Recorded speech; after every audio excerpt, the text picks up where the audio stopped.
Olá, sexto ano, tudo bem com vocês? Bom, nós vamos continuar aqui nossos estudos. Nós começamos a falar da parte de biologia e ciências, né? Nós falamos na última aula sobre células e sobre os níveis de organização do organismo vivo. É, Nós falamos o que constitui a célula, né? Nós falamos que ela tem núcleo, tem material genético, tem as organelas, tem membrana, tem citoplasma, né? E nós vimos também os níveis de organização, que as células iguais, elas se juntam para formar tecidos. Alguns tecidos juntos podem formar alguns órgãos. Os vários órgãos funcionando em conjunto podem formar os sistemas, por exemplo, o sistema digestório, o sistema nervoso, etc. E todos os vários sistemas trabalhando em conjunto vão formar o organismo. Então a ordem é células, tecidos, órgãos, sistemas, organismo. 5 níveis, né, de organização. Ok, aí eu deixei uma tarefa para vocês que era a página 160. Vocês vão abrir aí agora o caderno de vocês e a gente vai fazer a correção desses exercícios, ok? Então vamos lá. Vamos lá então, eu estou aqui com a página 160 que eu pedi de tarefa para vocês, né? E a primeira pergunta está aqui. Ela diz assim: o que é, o que a teoria celular afirma? Né? Ou seja, o que é a teoria celular? Né? O que ela diz? Bom, se você leu comigo lá o capítulo no vídeo passado, se acompanhou no vídeo passado, essa resposta ela está na página 157. Vamos olhar aqui ela está aqui, ó. Já separei ela aqui, ó, página 157. Vamos olhar aqui no começo, olha ali o subtítulo, ó, teoria celular, certo? Vamos dar uma lida aqui, ó. Com o desenvolvimento, deixa eu anotando aqui também, ó, teoria celular. Com o desenvolvimento de microscópios cada vez mais potentes, aumentaram as evidências da presença de células em diversos seres vivos. Certo? Então, conforme foi se observando cada vez mais com os microscópios, eles foram vendo que sempre que observavam um tecido de um ser vivo, tinha células. Com base nessas evidências acumuladas ao longo do tempo, dois cientistas alemães, Matthias Schleiden e Theodor Schwann, propuseram no século XIX a teoria celular. Segundo essa teoria, olha aqui a resposta, ó. Então, o que diz a teoria? Todo ser vivo é composto de uma ou mais células que realizam atividades que caracterizam a vida. Assim, por ser a unidade constituinte de todos os seres vivos e a menor estrutura capaz de realizar processos característicos dos seres vivos, a célula é considerada a unidade estrutural e funcional de todo ser vivo. Tudo isso daqui, então, é o que diz a teoria celular. Tá? Então, quais as partes principais aqui? Ó? Todo ser vivo é composto de células. Todo ser vivo é composto de células. Pelo menos uma. Realizam atividades que caracterizam a vida.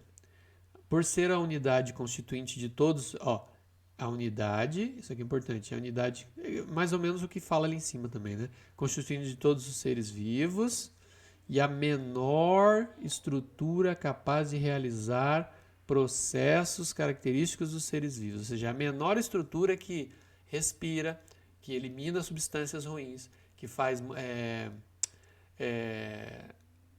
alterações nas substâncias, né? Mudam as substâncias químicas lá dentro das células, se multiplica. Então, a célula é a menor estrutura viva que pode fazer isso. A célula é considerada a unidade estrutural e funcional de todo ser vivo. Ou seja, a unidade, a menor parte, a unidadezinha, a partezinha menor que constitui um ser vivo é a célula, ok? Então, tudo isso aqui é a resposta para a questão. Você pode pausar o vídeo e copiar toda essa parte aqui, tá bom? Vou até tirar essa parte verde aqui, deixa só a vermelha. Aí, pode dar uma pausa e copiar essa resposta. Vamos para o próximo. Temos aqui a número 2, ela tá bem fácil essa daqui, ó. Ela diz assim, ó, reproduza em seu caderno o mapa de conceitos a seguir, substituindo as letras pelos termos adequados. Então vamos lá, começa aqui, ó. Os seres vivos, você vai copiar isso aqui no caderno, só que no lugar das letras a gente vai escrever. Os seres vivos são formados por quê? A teoria celular diz que todos os seres vivos são formados por células. Então aqui no lugar da letra A, você vai escrever células. Células. Ok, agora vamos ver ali, ó. Aí segue aqui no meio, ó. De acordo com a quantidade dessas estruturas, ou seja, de acordo com a quantidade de células, eles são classificados em...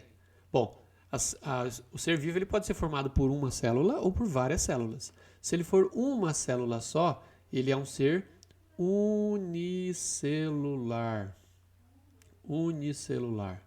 Se ele for formado por muitas células, ele é um ser, como o ser humano, por exemplo, né? Ele é um ser pluricelular. Pluricelular. Aí você fala, professor, quais são os seres? Dá um exemplo de um ser unicelular. Bom, os seres unicelulares eles podem ser as bactérias, tá? As bactérias, alguns protistas, grupo de seres vivos chamados protistas, por exemplo, os protozoários. Protozoários, alguns, por exemplo, podem causar doença, como o protozoário causa a doença de Chagas e também a malária, tá? E também alguns fungos são unicelulares. O fungo que faz o pão, que é aquele que está no fermento biológico do pão, que faz a cerveja, eles são um tipo de fungo unicelular. Tá? O nome dele é Saccharomyces cerevisiae. Eles são os fungos unicelulares que fazem o pão e a cerveja, tá bom? E pluricelular, a gente sabe, isso é o ser humano, o cachorro, o gato, o elefante, as plantas, né, as árvores, todos esses são seres pluricelulares, ok? Beleza, então é só copiar esse quadro de cima aqui, com essas frases, né? Só que no lugar das letras você vai pôr essas palavras aí em vermelho. Vamos para o número 3. Ok, estamos aqui com o número 3. O número 3 está fácil também. É só você... A resposta desse aqui você deve... Se você fez, né? Você encontrou ali na página 157 também. Vamos dar uma olhadinha ali, ó. Está aqui separado a 157. Olha só, tem aqui uma célula, né? E nós temos as estruturas aqui. Só que você vai precisar ler aqui em cima um pouquinho, né? Para poder encontrar, ó. Principalmente essa parte aqui, ó, do material hereditário. Que fica dentro do núcleo, né? E lá na imagem, olha só. A gente tem o número 3 aqui está apontando lá dentro do núcleo, né? Então vamos lá. É para a gente nomear o 1, 2 e o 3 como as estruturas da célula. O número 1 está fácil, essa camada de fora aqui, lá no desenho está mostrando aqui, ó. Ó, olha só. A camada de fora, o que, que é? A membrana plasmática. Então vamos lá, vamos escrever aqui, ó. No lugar do número 1, a gente vai escrever membrana plasmática.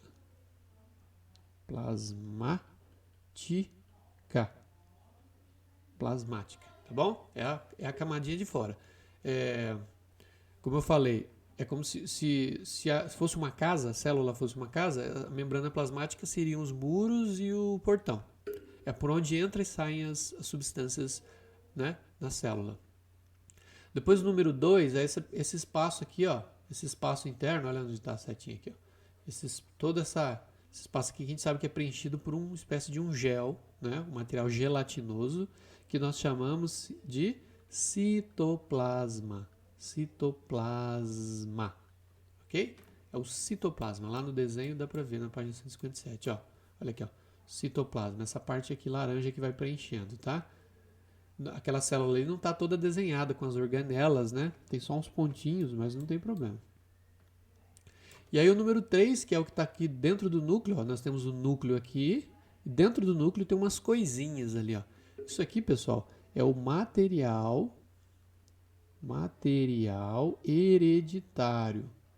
Hereditário ou hereditário é como está no livro, mas eu gosto mais de falar em material genético. Material genético. Ok? Vamos pôr um ou aqui. Ou material hereditário ou material genético. Ok? Então fica assim as respostas dos três. Essas três são as principais estruturas, tá? Citoplasma, a membrana, o núcleo com o material genético. São as três principais estruturas de uma célula de um ser vivo. Ok? Beleza, vamos para o número 4. A número 4 está aqui. Nós falamos bastante na aula passada deles, né? Ele diz assim, ó, quais são os principais níveis de organização dos seres vivos? Ordene-os do mais simples para o mais complexo. Eu fiz isso na aula passada, eu escrevi embaixo a resposta, eu vou colocar aqui, ó, quais são, né, os níveis de organização dos seres vivos. Bom, a estrutura mais simples é a célula, né? Então as células, se elas forem iguais e trabalhando juntas, elas vão formar os tecidos. Por exemplo, a pele. A pele é feita de células iguais que trabalham juntas para proteger o corpo humano. Depois, os tecidos, eles trabalham juntos. Alguns tecidos que trabalham juntos, eles formam os órgãos. Aí os órgãos trabalhando juntos vão formar alguns sistemas. E vários sistemas trabalhando juntos formam o organismo. Ok? Então lá, as células iguais formam tecidos. Vários tecidos juntos podem formar formam os órgãos. Os órgãos, trabalhando em conjunto e colaborando uns com os outros, formam os sistemas. E os sistemas, todos os sistemas, formam o organismo. Então nós temos, nosso organismo ele tem vários sistemas, por exemplo, sistema digestório, sistema nervoso, sistema excretor, sistema cardiovascular, sistema respiratório, sistema tegumentar, que é a pele, né, que nos protege, certo? Sistema nervoso já falei. Sistema sensitivo, que é o olho, o tato, o paladar, o olfato, né, a audição. E aí, os sistemas eles são formados por órgãos. Por exemplo, o sistema digestório é formado por estômago, intestino, fígado, pâncreas, certo? O sistema excretor é formado por rins, bexiga, ureter, né, uretra. E um órgão ele é formado por vários tecidos. Por exemplo, a pele. A pele é um órgão, tá? A pele é um órgão. Ela é formada por epiderme, derme, endoderme. 3 camadas de tecidos. E cada um desses tecidos é formado por células parecidas, né? Células, aliás, parecidas não, iguais, né? Células iguais que formam o tecido. Então, os 3 tecidos da pele, por exemplo, cada tecido tem um tipo de célula, certo? Um mais para fora, um no meio, outro mais lá para dentro. Beleza? Então, esses são os níveis de organização dos seres vivos, do mais simples para o mais complexo. Então, é só copiar essa resposta aqui. Vamos para o próximo. A número 5, ela diz assim: um ser unicelular pode apresentar tecidos e órgãos? Justifique. O que é um unicelular? Só tem uma célula. Bom, pessoal, essa é fácil, né? Você pode escrever assim, ó. O ser unicelular só possui uma célula. Os tecidos e os órgãos, para serem formados, precisam de muitas células. Então, não tem como um ser unicelular ter tecido e célula. Aliás, tecidos e órgãos, desculpe.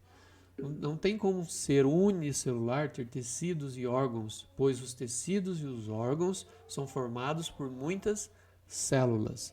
Ok? É isso que você vai escrever. Vamos de novo, então. Ó. Um ser unicelular não apresenta tecidos e órgãos, pois para haver tecidos e órgãos é necessário muitas células. Ok? Só isso. Vamos para o próximo.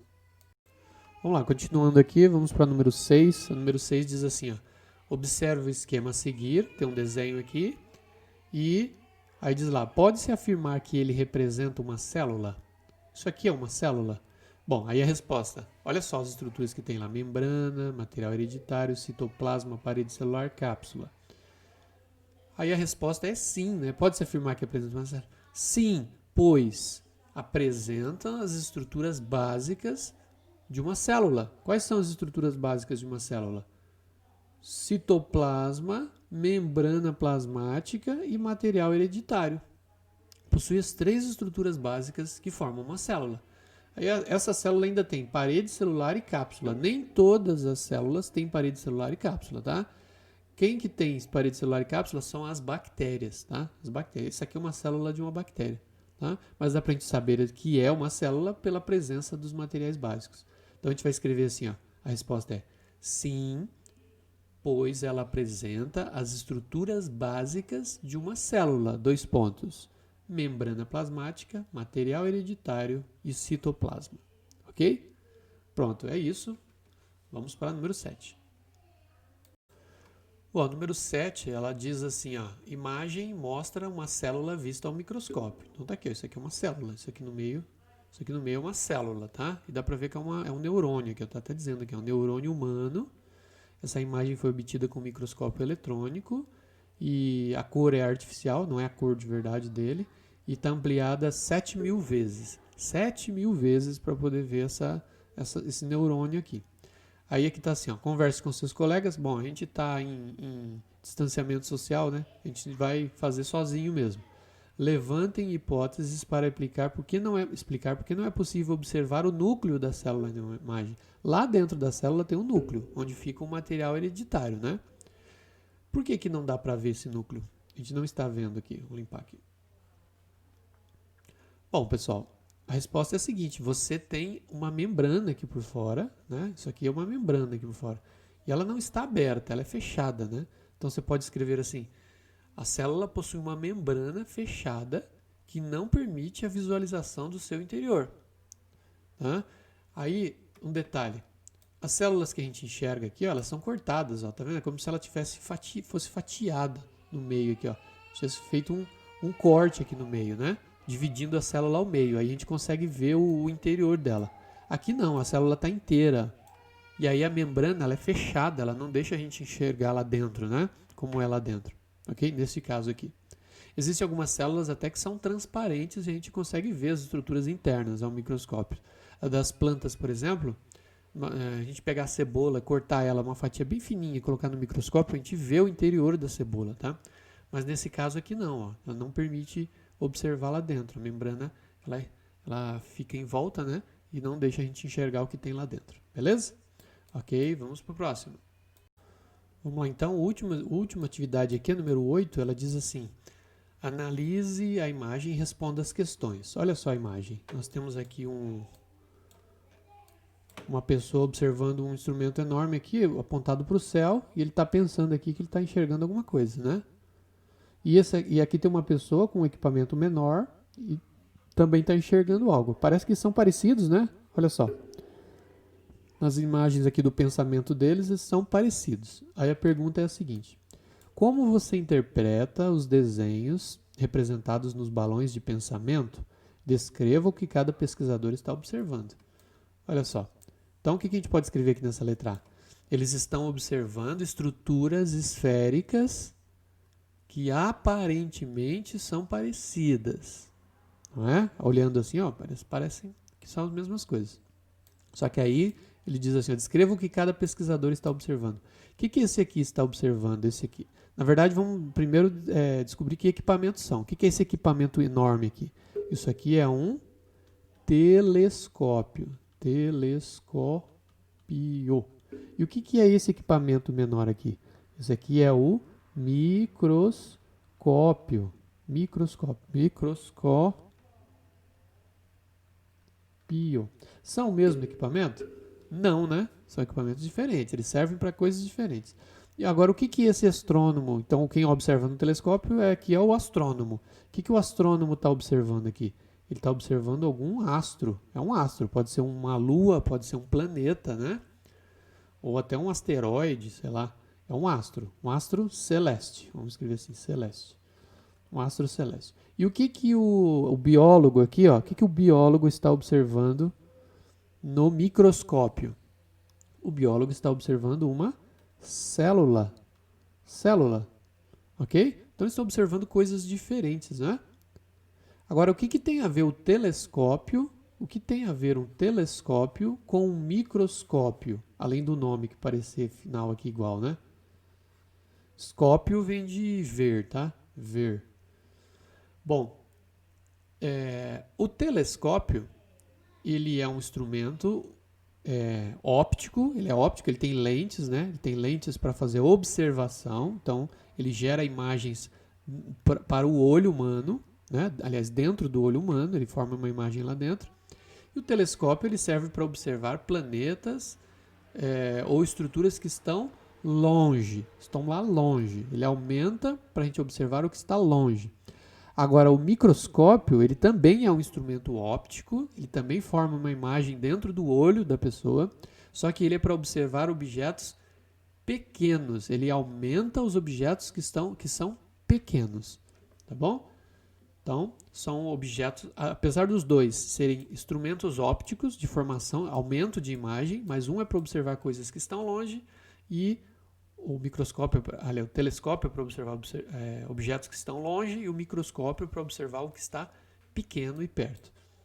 Aí na letra B ele manda fazer um cartaz, ou um cartoon, ou uma tirinha, alguma coisa que represente a importância do desenvolvimento desses equipamentos para observação, certo? Então aí é a criatividade de cada um, né? Espero que você esteja mandado lá a foto para mim, eu vou observar se fez, né?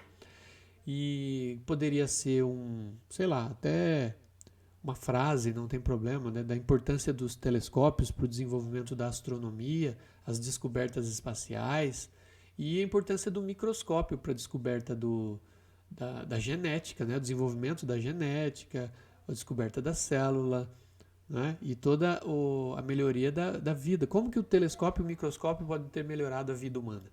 Não é? A gente observando os astros, a gente faz descobertas e envia naves espaciais. Aí desenvolver essas naves geram tecnologias novas que acabam sendo usadas no nosso dia a dia. Vê um exemplo? Quando o pessoal ia para o espaço, tinha uma dificuldade para prender as coisas, né? Tipo, caneta ficava flutuando. Aí eles inventaram um tecido chamado velcro. E aí o velcro hoje é usado no dia a dia, até nas roupas, né? Roupa de mergulho usa velcro, cortina usa velcro, a gente tem velcro na bolsa, né? Bolsa usa velcro. Então é um material que a gente usa muito. Foi inventado para tecnologia espacial. Existem medicamentos e muitos outros materiais, ligas metálicas, que foram criadas devido ao desenvolvimento do estudo da astronomia.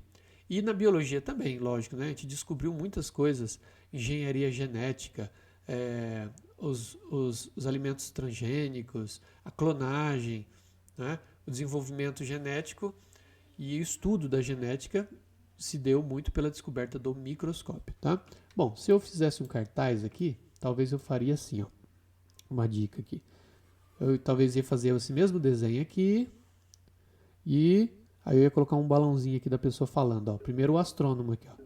Poderia colocar assim, ó. Eu vejo astros distantes. E aí a bióloga aqui vai falar. Eu vejo células pequenas que estão aqui perto. Tá aqui perto, né? E eu vejo astros, pode ser assim até, ó. Astros enormes e distantes. Pronto. Ok? Então o telescópio serve para observar objetos grandes e distantes. O microscópio serve para observar objetos pequenos e próximos. Ok? É isso. Então tá, pessoal. Eu termino esse vídeo com a resolução então desses exercícios da tarefa e daqui a pouco eu vou postar um outro vídeo com conteúdo novo. Valeu? É isso. Nos vemos já já. Um abraço. Tchau, tchau.